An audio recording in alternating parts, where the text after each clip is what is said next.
सैर कर दुनिया की गाफिल जिंदगानी फिर कहाँ, जिंदगी अगर कुछ रही तो ये जवानी फिर कहाँ। ख्वाजा मीर ने घूमने फिरने की सलाह देते हुए ये नहीं बताया था कि घूमने का असली मजा जवानी बस में नहीं है, बल्कि ऐसी ट्रिप में है जो कॉस्ट टू कंपनी हो। जी हाँ, कंपनी ने आपको काम से भेजा, लेकिन भेजा कहाँ? स्पीति वैली। आप गए, साथ में बीवी बच्चे ले गए, दो नौकर भी ले गए, काम वाम थोड़ा बहुत किया, बाकी टाइम बढ़िया स्पीति में ऐश की, और पैसा आपकी जेब से एक नहीं लगा। इन दिनों ऐसी ही एक कॉस्ट टू कंपनी ट्रिप चल रही है स्विट्जरलैंड के पहाड़ों में। एक रिजॉर्ट टाउन है वहां दावोस, जहां दुनिया भर के सीईओज और नेता इकट्ठा हुए हैं ताकि दुनिया के भले के नाम पर चर्चा भी कर लें और ख्वाजा मीर की सलाह पर अमल करते हुए थोड़ा बहुत घूम भी लें। घूमना अगर इनको नहीं होता तो मीटिंग एल्प्स की ऊंची पहाड़ियों की जगह ग्रेटर नोएडा में रखी जाती। तब देखा जाता कि राइजिंग जियोपॉलिटिकल टेंशन को कम करने के नाम पर spirit of dialogue type theme रखी जाती, तो कार्यक्रम में कितने नेता और उद्योगपति आते। इस बार की थीम यही है जो डब्ल्यूएफ ने रखी है दावोस में। आपने सुना होगा कि अलग अलग देशों की सरकारें दावोस के कैफे किराए पर लेकर प्रगति मैदान के पुस्तक मेले की तरह स्टॉल लगाती हैं और महंगे लंच और डिनर पर इन्वेस्टमेंट पर चर्चा करती हैं, एमओयू करती हैं। अब हमने कह तो दिया कि पुस्तक मेले की तरह काम होता है, लेकिन आप समझिए कि दावोस के स्टॉल ऐसे ऐसे कैफेज में लगते हैं जिन्हें हम आप बाहर से ही देखते हैं।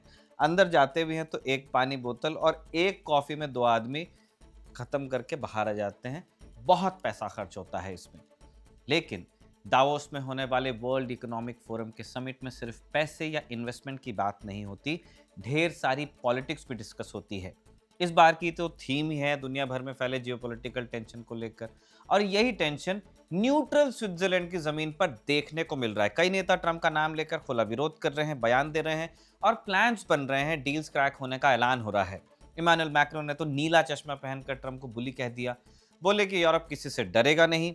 कनाडा के प्रधानमंत्री मार्क कार्नी, उनके बयान की भी चर्चा हो रही है। उन्होंने कहा कि छोटे देश महाशक्तियों के टकराव में पिस रहे हैं, रूल बेस्ड ऑर्डर कमजोर पड़ रहा है। शक्तिशाली देश वही करते हैं जो कर सकते हैं और कमजोरों को सहना पड़ रहा है। कार्नी के इस बयान में ट्रंप के लिए भी सीख थी और दुनिया के दूसरे देशों के लिए भी। ये सब चल रहा था, फिर बारी आई यूरोपियन कमीशन की president Ursula von der Leyen की।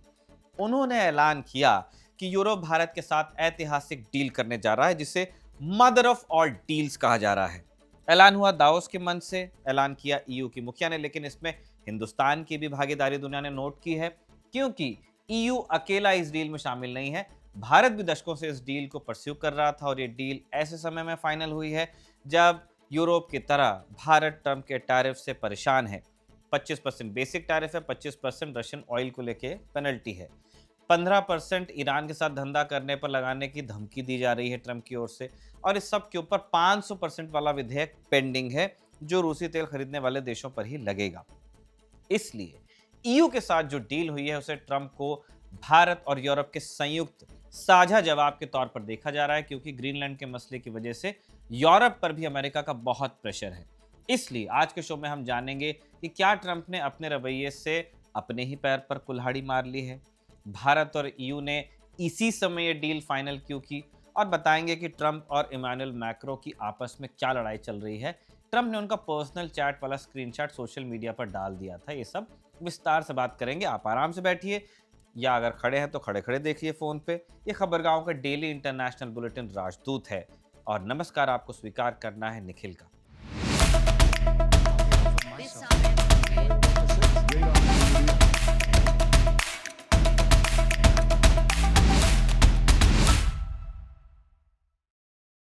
जब दावोस में नेता चीख चीख कर ट्रंप को धिक्कार रहे थे, तो जवाब में अमेरिका की ट्रेजरी सेक्रेटरी ने यूरोप को सलाह दी, कह लीजिए चेतावनी, sit down and wait for president Trump to get there, मतलब बैठ, आ रहे हैं मालिक। ये लहजा था। खैर, ट्रंप का जहाज अमेरिका से निकला तो, लेकिन बीच रास्ते लौट गया। कहा गया कि तकनीकी खराबी थी इसलिए लौटना पड़ा। कयास लगने लगे कि हवा के बीच में ही ट्रंप का मूड किसी बात से खराब हो गया होगा, लेकिन ट्रंप वापस आए, आज पहुंच भी गए हैं। कोई और साल होता तो यूरोप ट्रंप के लिए दावोस की सफेद बर्फ पर लाल कालीन बिछाता, लेकिन ट्रंप अपने ट्रूथ सोशल पर एआई से बनी तस्वीरें डाल रहे हैं। इन तस्वीरों में आप ट्रंप, जेडी वैंस और मार्को रूबियो को ग्रीनलैंड में खड़ा देख सकते हैं। वहां की जमीन पर अमेरिका का झंडा लहराता दिख रहा है। यूरोप के 8 देशों ने खुलकर विरोध किया तो ट्रंप ने लगा दिया 10% एक्स्ट्रा टैरिफ। ये भी कहा कि 10% को 1 फरवरी से बढ़ाकर 25% कर दूंगा। बाकी यूरोप बहुत सोच समझकर ट्रंप को जवाब देता है, लेकिन मैक्रो अपवाद हैं। अगले महीने हिंदुस्तान आने वाले हैं जब रफाल की डील संभवतः क्रैक होगी। मैक्रो का ट्रंप से रिश्ता कभी सीधा नहीं रहा, कभी दोस्ती, कभी तंज, कभी तलखी, और इस बार तो मामला पर्सनल ही हो गया।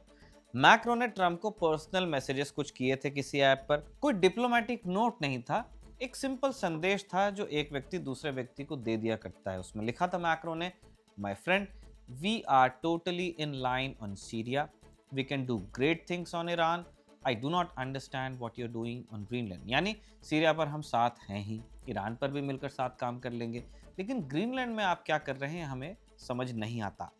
मैक्रो यहीं नहीं रुके, उन्होंने ट्रंप को ऑफर दिया कि दावोस के बाद पेरिस में G7 की इमरजेंसी मीटिंग होस्ट कर लेंगे। वो यूक्रेन, डेनमार्क, सीरिया, रूस सबको बुला लेंगे। यहां तक उन्होंने डिनर की दावत भी दी कि बैठ के बात ही कर लेते हैं, इन सब से क्या दिक्कत है। लेकिन ट्रंप ने इस निजी बातचीत को सार्वजनिक किया, चैट का स्क्रीनशॉट सोशल मीडिया पर डाल दिया, और फिर जो कहा वो असल में सिर्फ मैक्रो पर नहीं, पूरी यूरोपियन राजनीति पर तंज था। ट्रंप ने कहा, Emmanuel is not going to be there very long, there is no longevity there. यानी मैक्रो का पॉलिटिकल करियर खत्म होने वाला है, ज्यादा दिन टिकेंगे नहीं, इसलिए मैं उनके बुलाए G7 में नहीं जाऊंगा। यही संकेत था। ये एक मैसेजिंग थी कि ट्रंप यूरोप के मौजूदा नेताओं को अस्थायी मानते हैं। उनके लिए सौदे सिर्फ उन्हीं से हो सकते हैं जिनके पास लंबी सत्ता हो। ट्रंप इशारा कर रहे थे कि मैक्रो अपने दूसरे टर्म में है, 2027 के बाद वो राष्ट्रपति रहेंगे नहीं फ्रांस के। लेकिन यही बात मैक्रो को खतरनाक भी बनाती है। ट्रंप से उलट उनके पास राजनीति में अब कुछ खोने को नहीं है, उनकी पार्टी के पास है, लेकिन मैक्रो का एज अ पर्सन कोई लॉस नहीं हो सकता है। अपने देश में राजनीति के वो चरम पर पहुंच चुके हैं, है ना, 2 बार प्रेसिडेंट रह लिए, कार्यकाल ट्रंप का भी दूसरा ही चल रहा है, लेकिन उन्हें मिड टर्म इलेक्शंस की परवाह है। तो मैक्रो के पास ट्रंप से ज्यादा ताकत न सही, हार्ड पावर न सही, लेकिन लंबी जबान तो है, वो बोलने की लेजर ले सकते हैं, छूट ले सकते हैं। दावोस में जब मैक्रो बोले तो उन्होंने ट्रंप का नाम तक नहीं लिया, लेकिन हर किसी को समझ में आया कि निशाना ट्रंप ही है। मैक्रो ने कहा कि यूरोप बुलिस के आगे झुकेगा नहीं, न डरेगा, न दबेगा। उन्होंने कहा कि अगर ताकतवर देशों की दादागिरी को मान लिया गया तो यूरोप किसी दूसरे की जागीर बन जाएगा वसाल। मैक्रो ने यह भी कहा कि यूरोप कानून को ताकत से ऊपर रखता है। अब मैक्रो जब ये सब बोल रहे थे तो उन्होंने नीले एविएटर सनग्लासेस पहने थे। आधिकारिक वजह दी गई कि आंख में कुछ दिक्कत है प्रेसिडेंट को, इसलिए पहन रहे। जनरली शेड्स पहने नहीं जाते हैं इस तरह के डेकोरम और फॉर्मल समारोहों में, और राष्ट्रपति जैसा व्यक्ति नहीं पहनता। क्यों पहना? राजनीति में प्रतीकों की भाषा होती है अपनी। फ्रांस में कई लोग इसे ट्रंप को दिया एक विजुअल जवाब मान रहे हैं। जेलेंस्की के कपड़ों पर टिप्पणी करने वाले ट्रंप को मैक्रो का चश्मा कितना पसंद आया होगा, सोचने वाली बात है। देखा तो ट्रंप ने होगा ही, क्योंकि एड्रेस उन्हीं को किया जा रहा था। तो ट्रंप ने जवाब देने में भी देर नहीं लगाया। उन्होंने धमकी दी कि अगर मैक्रो उनके बोर्ड ऑफ पीस इनिशिएटिव में शामिल नहीं हुए, जिसके लिए अब यार ये हमने पहले भी कहा था, शामिल होने के लिए पैसे कौन मांगता है, पर ट्रंप मांग रहे हैं, तो खैर नहीं हुए, ट्रंप कह रहे हैं, तो फ्रांस की वाइन और शैंपेन पर 200% टैरिफ लगा देंगे। दावोस में कनाडा के प्रधानमंत्री भी ट्रंप के खिलाफ बोले। मैक्रो के अलावा दूसरे यूरोपीय नेताओं ने बात रखी। 93 अरब यूरो के अमेरिकी सामान पर टैरिफ लगाने की तैयारी फिर से डिस्कस हुई, और पहली बार खुले तौर पर ईयू के एंटी कोएर्जन इंस्ट्रूमेंट यानी ट्रेड बजूका के इस्तेमाल की भी बात हुई। बजूका तो हथियार है, एंटी कोएर्जन इंस्ट्रूमेंट ECI को बजूका क्यों कहते हैं उस पर हम आएंगे। असल में यूरोप का ये वो हथियार है, इकोनॉमिक। इसे तब निकाला जाता है जब कोई ताकतवर देश आर्थिक दबाव डालकर या राजनीतिक फैसला बदलवाने की कोशिश करता है। यानी टैरिफ, ट्रेड बैन, इन्वेस्टमेंट रोकना या मार्केट एक्सेस बंद करने की धमकी देकर किसी देश को झुकाना। यूरोप ने यह कानून इसलिए बनाया क्योंकि उसे समझ आ गया कि 21वीं सदी की लड़ाइयां टैंक्स के साथ साथ टैरिफ से भी लड़ी जाएंगी। अच्छा, इस कानून की शुरुआत कैसे हुई थी, इसकी कहानी भी रोचक ही है। 2021 में क्या हुआ, लिथुआनिया ने ताइवान के साथ रिश्ते बेहतर करने की कोशिश की। ताइवानीज रिप्रेजेंटेटिव ऑफिस उन्होंने खोल लिया। एम्बेसी नहीं बोला उसे, ऑफिस बोल के चालू कर दिया काम। ताइवान को मान्यता नहीं दी। जिनपिंग वाले चीन को ही असल चीन मानते हैं वो लोग। लेकिन अनौपचारिक रिश्ते जब बढ़ने लगे लिथुआनिया के चीन के साथ, तो चीन ने बदला लेने की कोशिश की। लिथुआनिया के सामान पर अनऑफिशियल बैन लगा दिया कि हम इंपोर्ट नहीं करेंगे आपके यहाँ से। उस वक्त ईयू के पास इस सिचुएशन का जवाब देने का कोई तरीका नहीं था।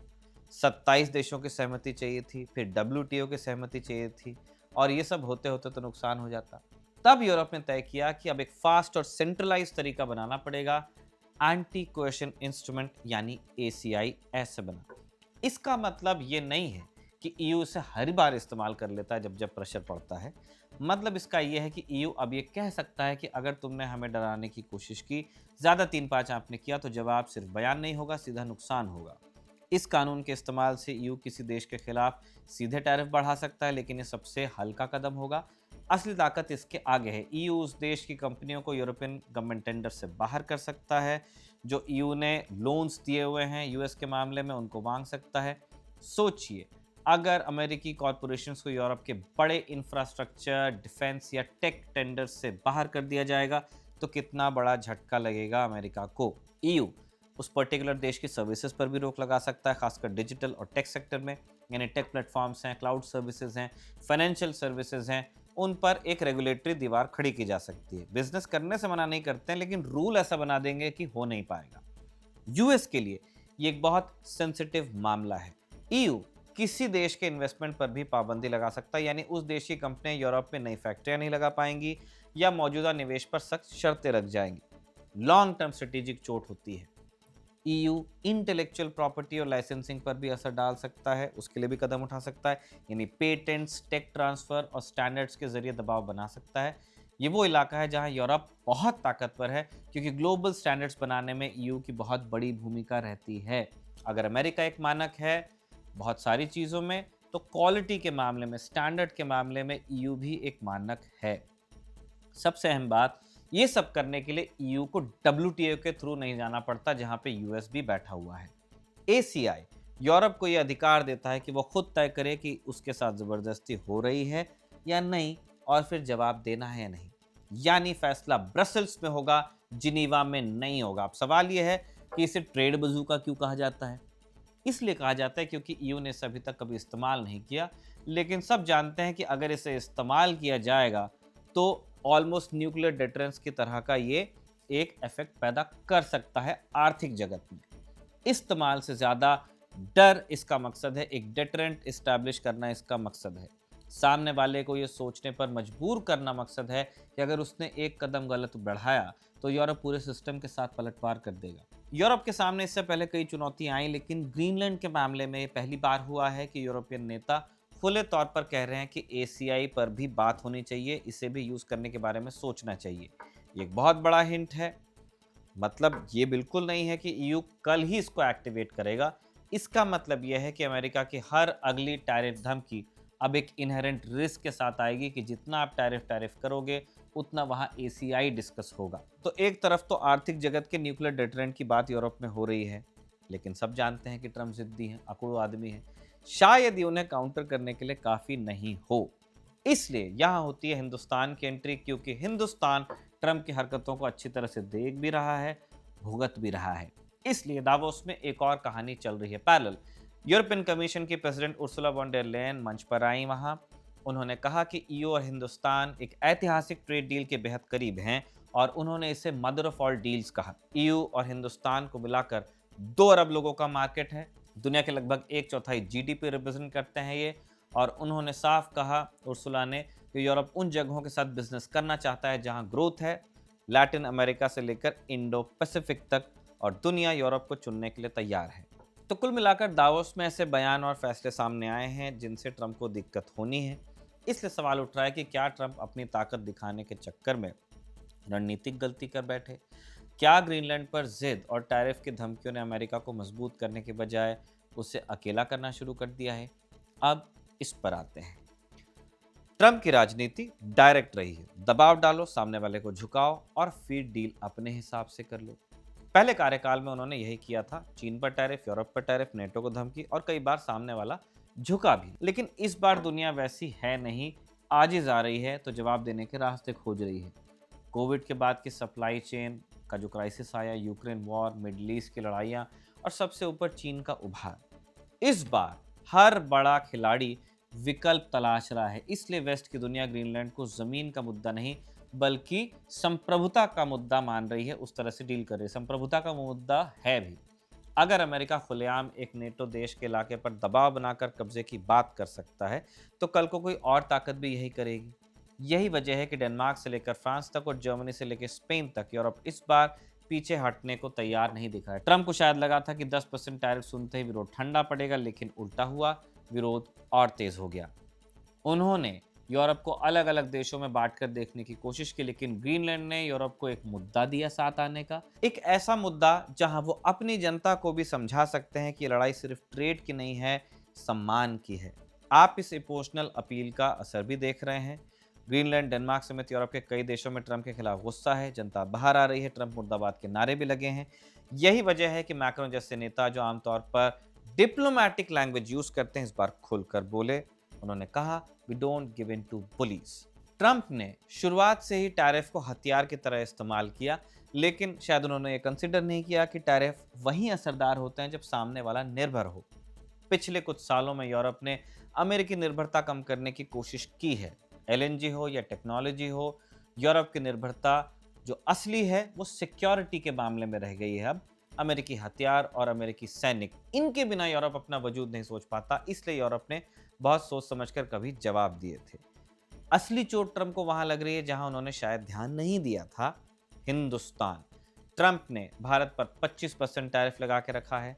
भारत के पास यूरोप की तरह अमेरिका को सीधा जवाब देने का तो तरीका नहीं है, तो भारत अपने सामान के लिए अमेरिका का विकल्प तलाश रहा है। अमेरिका के बाद सबसे तगड़ी पेइंग कैपेसिटी यूरोप में है, तो अगर भारत अपना सामान यूरोप के बाजारों तक पहुंचा देता है तो अमेरिका से हो रहे नुकसान की कुछ भरपाई हो सकती है। इसलिए फटाफट एफटीएस पर काम हो रहा है और दावोस में उर्सुला वॉन डेर लेयन का बयान बता रहा है कि भारत के लिए राहत की खबर आने वाली है।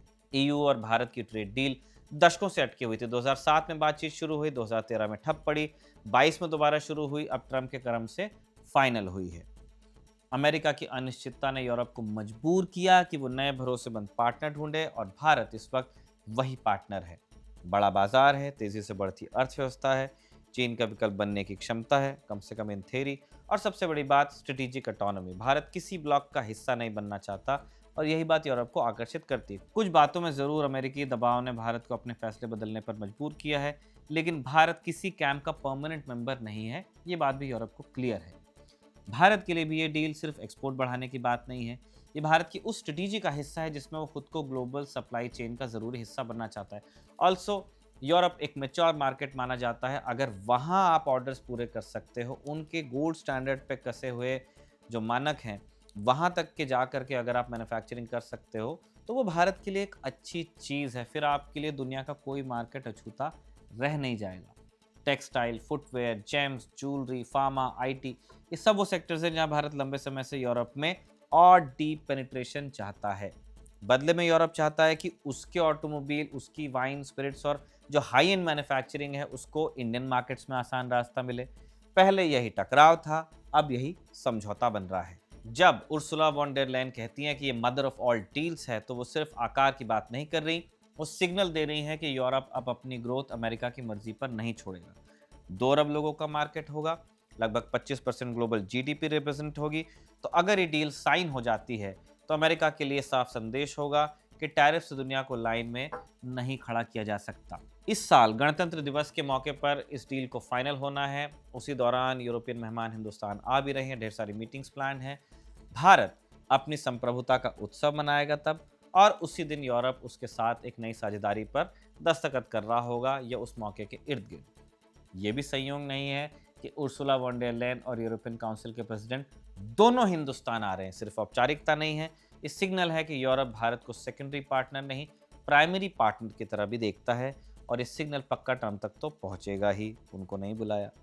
ट्रंप ने शायद ये भी नहीं सोचा होगा कि भारत पर दबाव डालने से भारत यूरोप के और करीब चला जाएगा। यूएस इंडिया ट्रेड डील लटकी थी, लटकी ही हुई है। ट्रंप ने उसे और मुश्किल, जटिल बनाया है।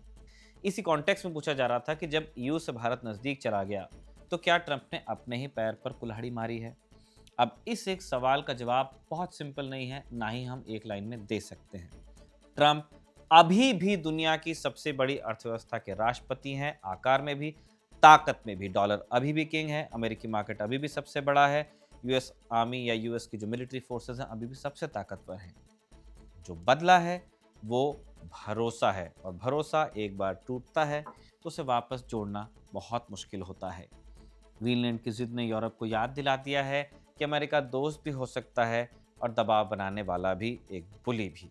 टैरिफ ने हिंदुस्तान को याद दिलाया कि स्ट्रेटेजिक पार्टनरशिप की कीमत कभी भी खत्म हो सकती है। और दावोस में जो हो रहा है उसने दुनिया को ये बताया कि ट्रंप के खिलाफ खुलकर बोलने वाले नेता अब सिर्फ कड़ी निंदा तक सीमित नहीं है, बल्कि वो विकल्प भी तलाश रहे हैं, उस पर काम कर रहे हैं। इसी नोट पर आज का राजदूत हम कंक्लूड करते हैं। इसे साजिद ने लिखा और इरशाद ने रिकॉर्ड किया। आप देखते रहिए खबरगाम।